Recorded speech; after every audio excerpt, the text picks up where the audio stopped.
Hello everyone, welcome back to this channel. In today's video, I will show you how to contact support in the Wrike app step by step. So let's get started. First, open the Wrike app on your phone and make sure that you are logged in with your account. Within the home page, look at the bottom right corner and tap on the three horizontal line icon. This opens the main menu. From here, tap on the settings.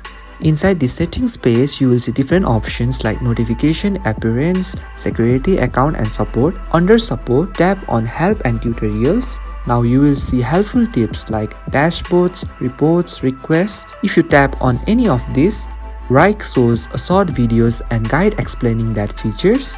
Just scroll down to the link section and tap on help portal. This will open the Wrike help center in Chrome or your default browser.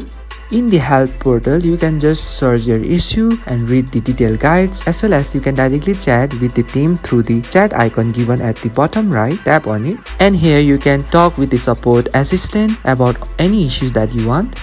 And that's how you can access the tutorial guide and contact Wrike support directly from the app. So if you find this video helpful, please do not forget to like and subscribe to the channel. Thank you for watching and I will see you in the next video.